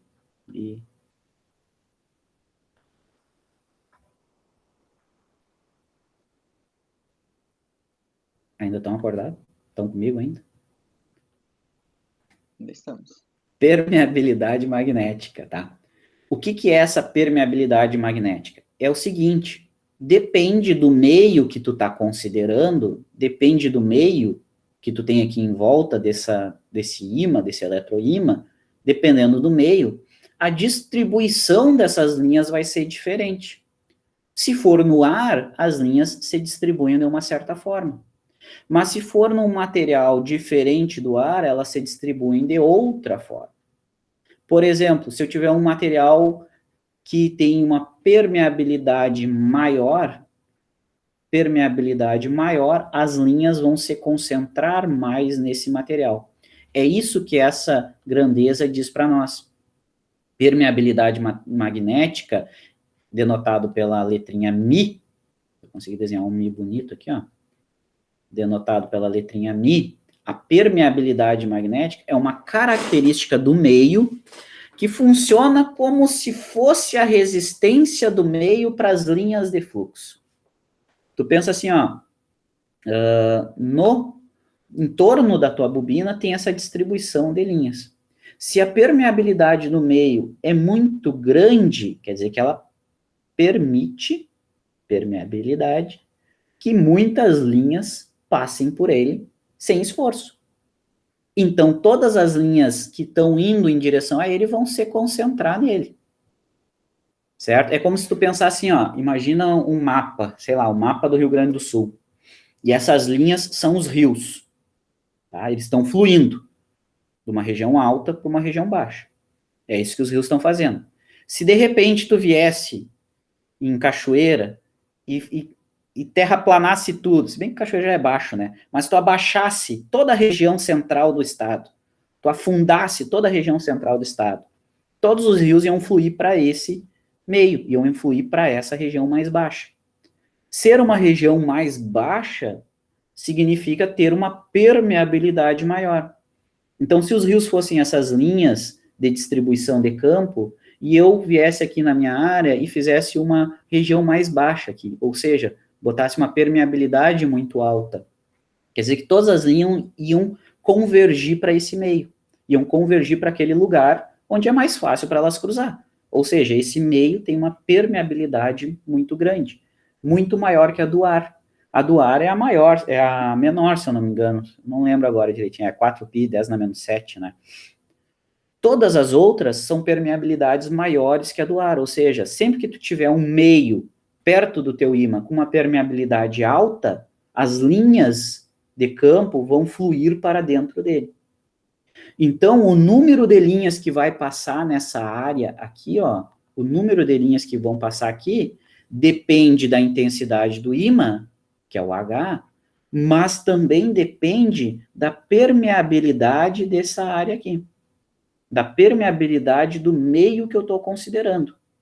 Se ele tiver uma permeabilidade muito grande, que funciona como se fosse resistência, né, para a corrente, se ele tiver uma, só que ao contrário, como se fosse admitância, né, se ele tiver uma permeabilidade muito grande, as linhas vão se concentrar nele. Então, eu aumento o número de linhas. Se eu aumento o número de linhas, aumenta o B, porque vai aumentar o F, o φ, né? Se eu aumento o número de linhas, aumenta o φ. Por consequência, vai aumentar o B. Então, outra relação é isso aqui, ó. Se eu tenho um material de elevada permeabilidade, significa que eu vou ter uma maior densidade de fluxo nele. Maior densidade, porque tu vai ter mais linhas nele. Então, se eu aumento a permeabilidade do meio, aumenta o B. Então, tem essa relação aqui também, que a gente tem que considerar. Então, B aumenta com a intensidade do ímã, ou seja, a densidade de fluxo magnético numa determinada área, que é o número de linhas pela área, aumenta com a intensidade do ímã, porque daí tu vai ter mais linhas, se tu aumentar a intensidade do ímã, e aumenta com a permeabilidade do meio. Se o meio tem uma permeabilidade maior, vai cruzar mais linhas, se cruzar mais linhas, vai aumentar o B também. Então, posso escrever que o B, na real, é aquela nossa outra equaçãozinha, que é μ vezes H. Por quê? Porque o B depende do H, ou seja, se o ímã é muito forte, tu tem muitas linhas cruzando na área, ou seja, B é grande. Se a permeabilidade da área é muito grande, tem muitas linhas cruzando na área, então o B é grande. Tá? Então, as duas coisas que influenciam. Então, aqui, ó, o Ampère disse para nós que existe essa relação em uma bobina. Certo? Lá por Faraday, a gente achou uma relação que dependia que faltava B. E aqui a gente achou uma relação entre B, que é a densidade de linhas, densidade de fluxo, com a intensidade do eletroímã, que é dado por Ampère, que está aqui, ó, densidade do a intensidade do eletroímã, que é dado por Ampère. Estão aqui ainda? Estamos, né? Muito confuso? Não, sim. Não, tá bem explicado. E aonde que está isso no nosso ímã? Tá? No nosso ímã não, na nossa aplicação, que é o transformadorzinho do flyback. Aonde que está isso? Tá que a gente tem uma bobina. Se a gente tem uma bobina, a gente tem um campo magnético gerado por essa bobina, que depende da corrente, do número de espiras e do caminho desse fluxo, que é esse LM aqui, certo? No nosso núcleo, número de espiras é número de espiras, beleza. Corrente é a corrente que circula na nossa bobina. Então tá aqui, ó. Número de espiras é o número de espiras da nossa bobina. Corrente é a corrente que vai circular nela. E o LM é o caminho médio desse fluxo. É o caminho médio de todo o núcleo, tá? Ele tem a ver, ó, esse LM tem a ver com a característica física do nosso núcleo. Se é um núcleo maior fisicamente, o caminho médio que as linhas de fluxo vão fazer é maior, tá? Número de espiras é físico, corrente é uma grandeza elétrica, tá? Outra coisa, do porquê que a gente usa um núcleo magnético, tá? Por que a gente não faz indutores com núcleo de ar? No momento que eu boto o núcleo aqui, eu altero a permeabilidade do meio da bobina, ó, daquela área que está aqui, ó, onde vão cruzar as linhas, eu estou alterando a permeabilidade magnética do meio. Se eu estou alterando a permeabilidade magnética do meio, eu estou dizendo que no momento que eu coloco um núcleo, eu estou dizendo que todas as linhas geradas por essa bobina vão cruzar aqui dentro dessa área. Elas não vão ser dispersas, elas não vão sair para fora do teu núcleo, porque o núcleo tem uma permeabilidade magnética muito alta. A permeabilidade do nosso núcleo, que a gente está usando ferrite, ela é muito elevada, certo? Então, todas as linhas de fluxo geradas por essa bobina, todo o fio dessa bobina vai ficar concentrado no núcleo. E o nosso núcleo, ele tem uma área AE, tá? Então, esse é o porquê que a gente usa núcleo, para concentrar todas as linhas de campo naquele meio, para eles fecharem o caminho certinho em torno daquela bobina, tá? Então, por isso que a gente tem um núcleo de alta permeabilidade, certo? Tá. Então, a gente tem o quê? Né, basicamente, aqui está a relação com que a gente estava conversando agora, né? Se a gente tem uma bobina, cruza a corrente na bobina, ela gera um campo magnético, representado pela lei de Ampère aqui, pelo que o Ampère viu, né? O Ampère viu que isso aqui era verdade.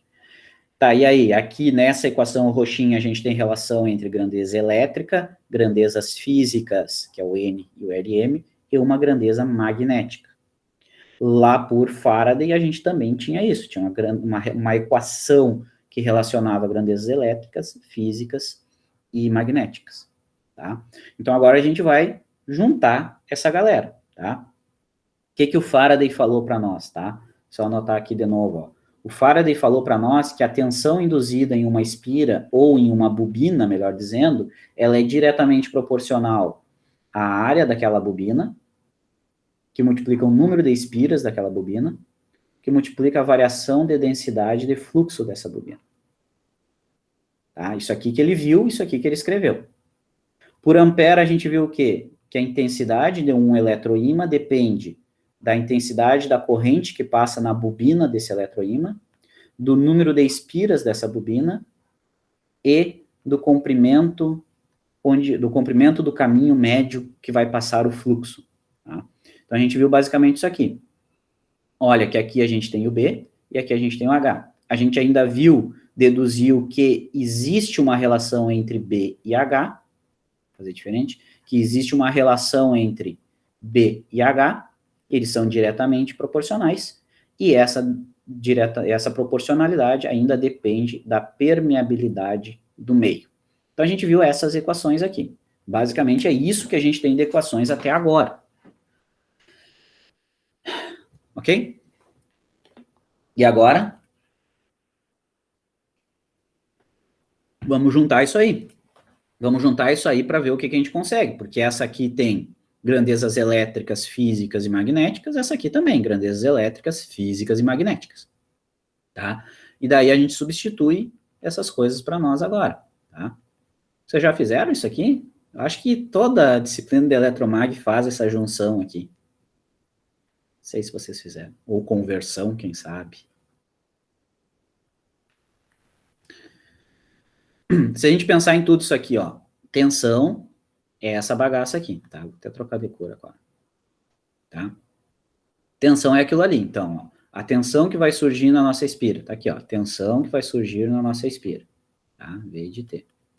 ela depende da nossa área, né? A área no meio da bobina aqui, essa área aqui, que vai ter lá no meio da nossa bobina. Depende do número de espiras dessas bobinas, N, beleza? Variação do B no tempo. Variação do B no tempo. Só que o B é MH. Tá? Então, variação do MH. Certo? Variação do B é MH. Só troquei o que é o B. Então, agora eu sei o que é o H. O H é essa galera aqui. Então, eu vou reescrever isso. Então, VDT vai ser igual a área da bobina, no meio da bobina, vezes o número de espiras da bobina, vezes a permeabilidade magnética do meio, vezes a variação no tempo do teu H. Ah, mas o H é essa galera aqui, então vamos colocar. Então, tensão é a área no meio da bobina, que multiplica o número de espiras da bobina, que multiplica a permeabilidade magnética do meio, que multiplica a variação no tempo do H. Só que o H é o quê? É a corrente que passa na bobina, que multiplica o número de espiras de bobina, dividido pelo caminho médio do fluxo. Só substituir o que é o H lá dentro. Ó. Agora eu posso tirar de novo. O número de espiras é constante, caminho magnético é constante, são grandezas físicas, então vai para fora. Então a tensão que vai surgir nessa bobina é a área no meio da bobina, que multiplica o número de espiras da bobina, que multiplica a permeabilidade magnética do meio, dividido pelo comprimento magnético, que multiplica o número de espiras, que multiplica a derivada no tempo da corrente. Simples, né? Barbadinha, redondinho. Tenho N aqui e N aqui. Posso juntar eles. Então, V, em função do tempo, é a área, que multiplica o número de espiras ao quadrado, que multiplica a permeabilidade, dividido pelo comprimento médio do caminho, que multiplica a derivada da corrente no tempo. A corrente é essa aqui, ó, corrente da nossa bobina, corrente que a gente está injetando nessa bobina. Estão familiarizados com essa equação?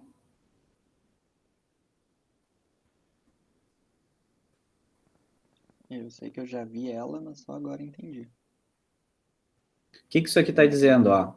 Essa tensão é a tensão na bobina, né? Aqui, ó, que eu denotei, ó, é a tensão na bobina, que o Faraday falou, é a tensão que aparece na bobina. Se é a tensão na bobina, quem que é essa bobina aqui para nós? É o nosso indutor. Isso aqui é o nosso indutor, é a nossa bobina. Então eu posso dizer que é VL, porque é a bobina no nosso indutor. E essa corrente, pô, é a corrente que está circulando na bobina. Essa corrente que entra na bobina vai gerar um campo magnético, que é o que a gente considerou nas nossas contas. Então essa aqui também é a corrente no nosso indutor. Então o que eu estou escrevendo aqui, ó? Que a tensão no indutor, ela é diretamente proporcional à variação da corrente no indutor em função do tempo. E qual que é essa constante de proporcionalidade que a gente coloca aqui? A indutância? Perfeito. Deixa eu botar um L bonito aqui. Coisa difícil. L. Indutância. Então, olha que a indutância é isso aqui, ó. Isso aqui é o nosso valor de indutância. Indutância é igual a área, que multiplica número de espiras, que multiplica a permeabilidade do meio, dividido pelo comprimento. Aí. Isso é o nosso indutor. Quando a gente está falando de flyback, a gente calcula o LP, a nossa indutância do primário. A área, lembrando, ó, a área é aqui no meio, ó, é a área no meio da bobina. A área no meio da bobina é o nosso AE, é onde vai ser enrolada a nossa bobina. É na perna central. Então, esse aqui é o nosso AE. AE.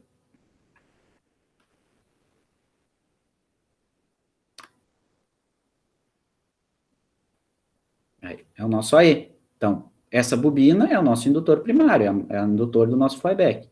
A área é a área onde está enrolada essa bobina, ou seja, é a E. N é o número de espiras dessa bobina, ou seja, NP.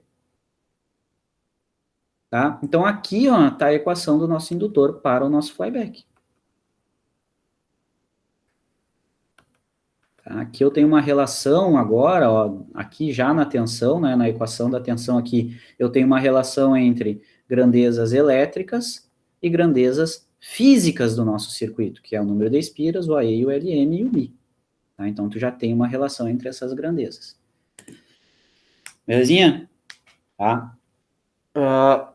Isso aqui é um pedacinho da nossa análise, tá? Agora a gente tem que ir para mais um pedacinho. Ih, já é 10 horas.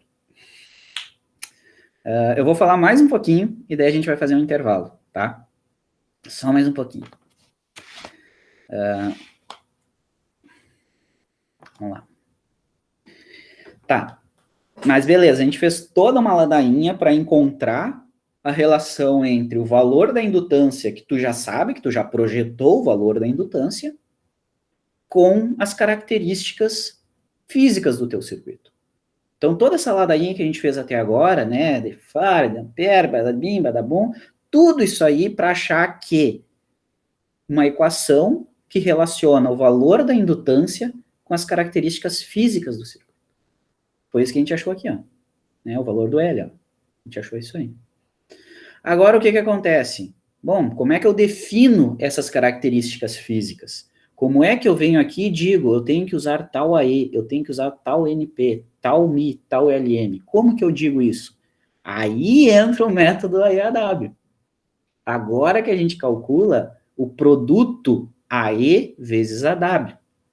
E daí a gente vai consultar naquela tabela e vai definir o núcleo em função disso. Por quê? Olha aqui, ó, já fica evidente, ó, que a indutância depende do AE. Tá aqui já, ó, tá na equação. Tá ali, ó. A indutância depende do AE. A indutância tu já definiu. Esse valor de LP tu já tem, que vem do projeto, que é a coisa que a gente fez na última aula, projetar o LP em função dos parâmetros do teu conversor. Agora eu tenho que dizer qual AE que eu vou usar para me dar esse LP. É isso que a gente vai ter que fazer. E para definir esse AE, a gente vem do método AE-AW. Tá? E a primeira coisa que a gente faz é calcular esse AE mesmo. Tá? A primeira coisa que a gente faz, a gente acha a equação para o AE, depois a gente vai achar a equação para o AW, multiplica os dois, nós temos o valor do AE-AW. Tá certo? Então, o que a gente tem agora, né? Agora, o que a gente tem é o seguinte, ó, é que, vou botar aqui em cima, ó, deixa eu ver se eu posso. LP é igual, né? Isso aqui a gente acabou de escrever ali, ó, é o número de espiras ao quadrado, que multiplica AE, que multiplica Mi do teu núcleo, né, a permeabilidade magnética do núcleo, que multiplica o comprimento magnético do teu núcleo. Lembrando que esse comprimento magnético é a dimensão, por exemplo, onde vai circular aquelas linhas de campo lá, tá bom? E aí, o que a gente pode aferir disso aqui? A gente tem que lembrar de outras equações agora, tá? Eu vou reescrever as outras equações aqui para a gente ir manipulando essa equação e consiga isolar a E nessa equação. Esse que é o intuito aqui, que a gente consiga vir aqui e isole a E nessa equação, tá? Como é que a gente vai fazer isso aqui? Primeira coisa que eu vou lembrar é o seguinte, ó, de novo, né? A intensidade de um eletroímã é diretamente proporcional à corrente que passa no fio, diretamente proporcional ao número de espiras desse eletroímã, quanto mais espiras, mais forte é o eletroímã, dividido pelo caminho médio do que o fluxo vai realizar nessa espira. Tá? Daqui, eu posso escrever o seguinte, ó, que LM, o que multiplica, só eu vou isolar, né? H é igual a corrente que passa multiplicado o número de espiras. Tá? Só manipulei a equação que a gente já tinha deduzido antes, tá? Que a gente tinha deduzido não, né? Que Ampere falou que era verdade. E daí o que mais que a gente sabe? A gente sabe que B igual a μH, né? Ou seja, quanto mais forte o teu ímã, quanto maior o H, maior a densidade de fluxo, mais linhas cruzam em uma determinada área. Quanto maior a permeabilidade do meio, mais as linhas se concentram nesse meio, ou seja, maior a densidade de fluxo nesse meio. Tá? Então, isso aqui que essa outra equação está escrevendo. Então, eu vou trocar aqui o que é o H. Ó, né? O H, então, é B por Mi. Então, vou trocar nessa equação ali o que é o H. Então, LM, tá? Vezes o H, que é B por Mi, ela é igual a corrente que multiplica o número de espiras. Tá? Agora, a gente tem que fazer um parênteses aqui, ó. Vou fazer um parênteses aqui. Deixa eu pegar outra cor. Essa corrente aqui que a gente está conversando e falando, ladarinha, é a corrente que vai circular lá no nosso indutor, né? Para nós é um acoplamento magnético, a gente está falando da indutância primária. Então, essa aqui é a indutância primária, e essa aqui é a corrente que circula na indutância primária, ILDP, né? Essa é a nossa corrente aqui. E o número N é o número de espiras dessa bobina, tá? Então, eu vou reescrever ela aqui só botando os nomes que a gente usa no nosso conversor. Aqui é o genérico, né, para uma bobina genérica, mas para nós a gente tem que é LM, B, Mi, Mi, igual a corrente para nós é a corrente na própria bobina, ILP, que multiplica o número de espiras do primário. Tá? Para nós é isso, né? Deixa eu botar só as imagens aqui que eu esqueci de colocar, que a gente está falando dessa bobina aqui, ó. Então, aqui é a corrente, ILP, esse aqui é o nosso NP, e é isso aí. Tá? Agora, uma certa raciocínio aqui que eu quero que vocês me acompanhem. Se eu aumento aquela conversa que a gente teve aqui, ó, que a gente chegou nessa igualdade, ó, qual conversa que a gente teve para chegar nessa igualdade aqui, ó? Se eu aumento o H, vai aumentar o B. Certo? Se eu aumento o H, vai aumentar o B. Mas como é que eu aumento esse H? Ou melhor, do que depende esse H? Depende da corrente que flui. A intensidade daquele eletroímã depende da corrente que passa nele. Então, se eu variar essa minha corrente, se eu aumentar a minha corrente ILP, eu vou aumentar o H e, por consequência, eu vou aumentar o B. Certo? Então, o que eu tenho que analisar aqui é a nossa corrente no primário com relação ao B, né? O que a gente tem que analisar é isso aqui, porque é as grandezas que a gente tem nessa equação aqui, ó, o B e a corrente no primário. Tá? Então, na nossa aplicação, acabei escrevendo por cima do conversor aqui, ó, na nossa aplicação, isso que eu desenhei aqui, ó, a corrente que passa no primário, fiz uma cagada, né, tinha que ter pensado melhor. A corrente que passa no primário aqui, ó, ILP, tá, é a corrente que passa no nosso acoplamento, que é isso que eu tinha escrito aqui, ó, tá? E a corrente que passa no primário a gente já sabe, a gente já pensou nela, a gente já sabe a forma de onda, a gente já sabe como que essa corrente aqui se comporta, ó. A gente já sabe como ela se comporta. Então, a gente pode pensar no nosso caso específico. Se a nossa corrente tem esse shape aqui, como é que vai ficar o B? Tá? E daí que vem a nossa análise para resolver essa equação verde aqui, ó. Tá? O que a gente vai fazer, a gente vai resolver essa equação verde com base nessa análise aqui. Tá? Se eu pensar melhor nessa forma de onda, tá? O que a gente tem? Isso tudo que eu escrevi antes foi tirado dessas equações aqui, né? Aquilo que eu escrevi ali em verde, ó. Deixa eu voltar. Ficou feio, né? Eu tinha que ter escrito só depois, ó. Essa equação verde aqui, ó, eu vou escrever de novo lá no próximo slide, ó, tá? Pra gente continuar trabalhando em cima dela. Então, por aquilo que os dois magrão falaram para nós, a gente sabe que o comprimento magnético, vou botar aqui, pode ser, o comprimento magnético, que multiplica a densidade no meio, dividido pela permeabilidade do meio, vai ser igual à nossa corrente no primário, que multiplica o número de espiras do primário.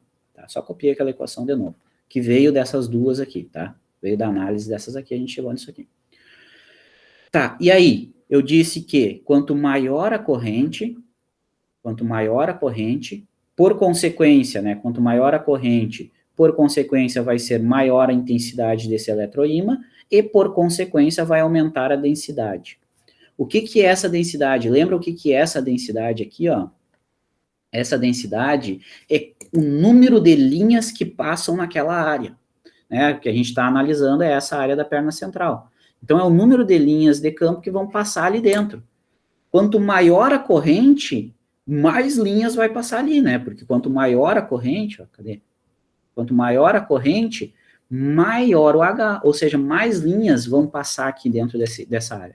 Aumento a corrente, aumenta o número de linhas. E isso é direto. Vou aumentando a corrente e vai aumentando o número de linhas que passa aqui. Aumentei a corrente, tem mais linhas. Aumentei a corrente, tem mais linhas. Aumentou a corrente, mais linhas. Mais linhas, mais linhas, mais linhas. E a nossa corrente está aumentando. E conforme está aumentando o número de linhas que passa ali dentro. Isso aí é verdade até o ponto do meio, que é o nosso núcleo, dizer assim, ó, Não aguento mais. Já entrou todas as linhas que eram para entrar. Não aguento mais. Saturei. No momento que não couber mais linha, né? Couber, bem coloquial, mas no momento que não conseguir mais agrupar linhas aqui dentro, o núcleo saturou. Tu pode aumentar a corrente que o meio vai dizer assim, não, chega, não vai ter mais, eu não consigo, não estou suportando, sabe? Não vai ter mais. E esse ponto em que tu aumenta a corrente e tu não consegue mais pôr linhas ali dentro, essa nossa equação aqui não é mais válida. Esse B igual a μH não é mais válido, porque tu vai aumentar a corrente, vai aumentar o H, mas não vai aumentar o B. E a gente diz que esse ponto é o ponto de saturação. O núcleo saturou. Ele não suporta mais linhas ali dentro, ele não cabe mais. Tá? Ele não consegue alinhar mais junto com o campo. Ele já alinhou tudo que ele tinha para alinhar. E esse ponto é o ponto de saturação.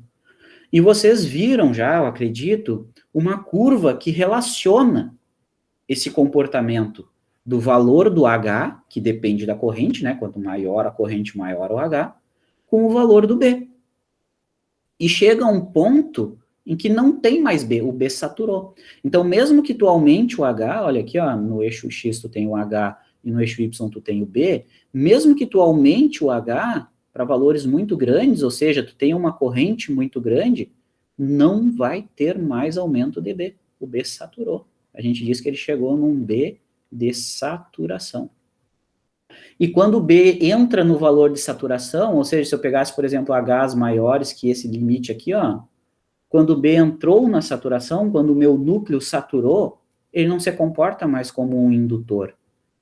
O núcleo agora virou o núcleo de ar, virou o ar que está ali. Não é mais o core, não é mais o núcleo.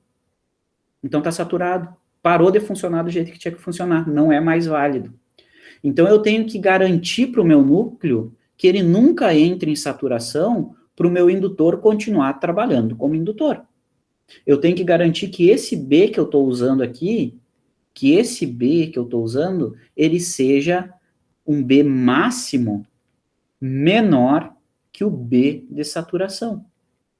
Eu tenho que garantir que o meu circuito nunca vai forçar mais campo magnético que o meu núcleo consegue suportar. Eu tenho que garantir isso. Eu tenho que garantir que esse B ocorra, que um B máximo ocorra menor que a saturação. Mas no nosso circuito, quem que faz esse B aumentar? Quem que faz o B aumentar? É o H. E quem que faz o H aumentar? É a corrente. Pô, eu estou aumentando a corrente, olha aqui, ó, a corrente no primário, ó, ela está aumentando. No momento que ela aumenta, aumenta o H. Se aumenta o H, né, se a corrente aumenta, aumenta o H. Se o H aumenta, aumenta o B. Só que eu tenho que dizer assim, ó, não, o B não pode chegar no B de saturação. Eu vou definir um B máximo menor que esse B de saturação. Mas quem é que diz esse B máximo? É o valor de pico da nossa corrente aqui, ó. Corrente de pico do primário. Eu quero dizer o seguinte, que quando a corrente no primário for o valor de pico dela, ela tem que influar, dicção. Ela tem que implicar, quando a minha corrente chegar no valor de pico, vai chegar no valor máximo do H. E esse valor máximo do H, ele tem que implicar num valor máximo de B menor que a saturação. Então, esse valor de pico da corrente vai implicar no valor máximo de B. E a gente tem que definir que esse valor de B seja menor que o B de saturação. No momento que eu aferi isso no meu circuito, que eu defini isso aqui no meu circuito, aí eu posso olhar para essa equação aqui, ó. Eu posso olhar para essa equação aqui e dizer, bom, quando a minha corrente for a corrente máxima do meu circuito, que tu já sabe calcular para o teu flyback, isso aqui tu já sabe calcular para o teu flyback, quando chegar no valor de pico, o meu B vai ser o B que eu defino, que é o B máximo menor que o B de saturação. Então eu posso dizer que daquela equação lá em cima, ó, quando eu fizer a corrente no indutor igual à corrente de pico, o B que eu vou ter nessa equação é o B máximo. Sendo que esse B máximo é eu que vou definir menor que o B de saturação.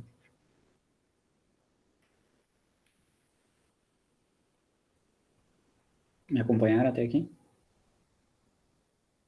Eu fazer isso aqui, ó, quer dizer assim, ó, eu não vou deixar meu núcleo saturar. No pior caso decorrente, meu núcleo não vai saturar. Cadê minha água? Dúvidas?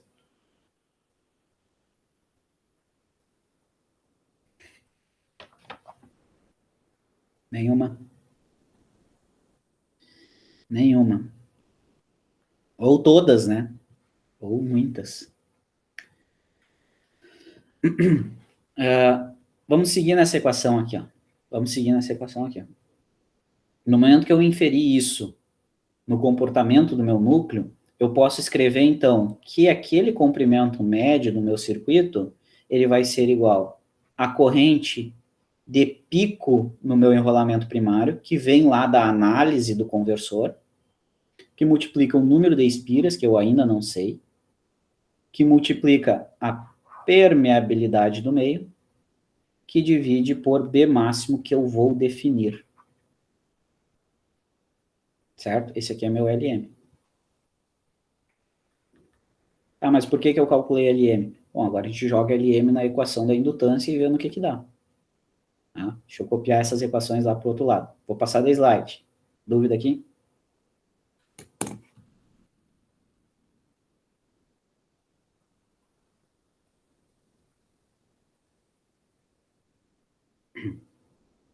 Tá. Então, o que a gente tem? O resultado do último slide ali, que o comprimento médio a gente pode escrever como sendo a corrente de pico no primário, que multiplica o número de espiras do primário, que multiplica a permeabilidade do meio, dividido pelo B máximo que eu vou definir, menor que o B de saturação do teu núcleo. E um detalhe assim, ó, esse B de saturação, ele depende do teu núcleo. Se tu está usando um núcleo de ferrite, ele tem um B de saturação definido pelo fabricante. Ele depende só das características do núcleo. Se tu está usando um material amorfo, que é outra tecnologia para núcleos, ele tem outro B de saturação. Tá? Então, isso aqui vem de uma definição tua, tá? Que tu vai escolher menor que o de saturação. E o que mais que a gente sabe? Que a indutância do nosso cara lá, deixa eu botar aqui embaixo, ó, que a indutância primária que a gente tinha calculado é o quê? Número de espiras ao quadrado, que multiplica a área do núcleo, que multiplica a permeabilidade, dividido pelo LM. Tá? Isso aqui era a nossa indutância, certo? Não esqueci de nada? Acho que não. Deixa eu voltar aqui. Não esqueci de nada.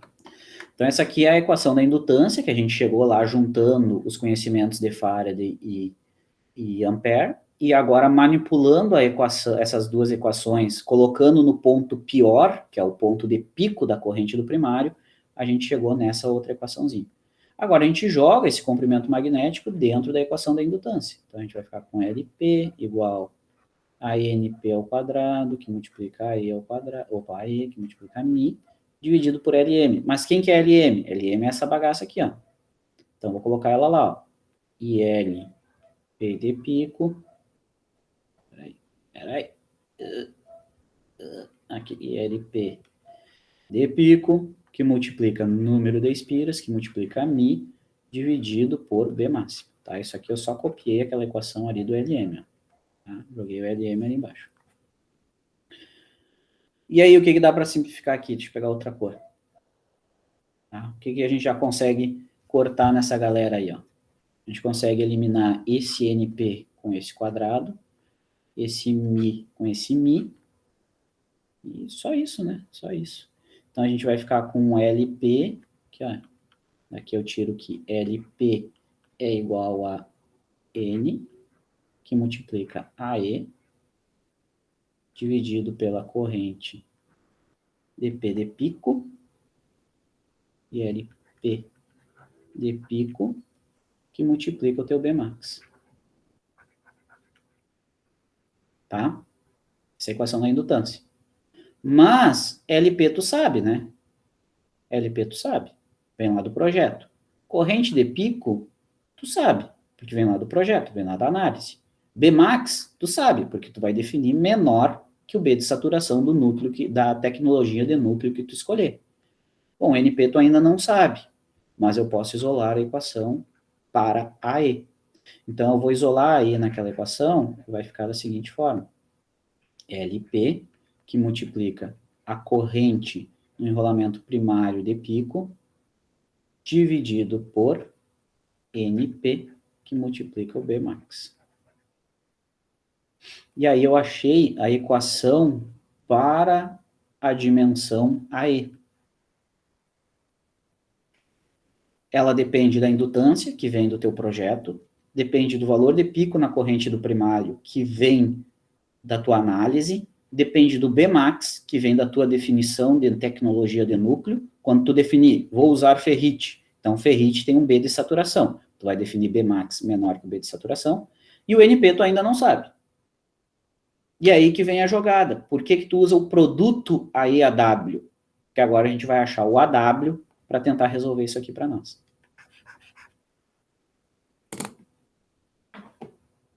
E aí? Me deem um feedback, falem alguma coisa, pelo amor de Deus. Deixa eu parar de gravar aqui, vamos fazer um intervalo.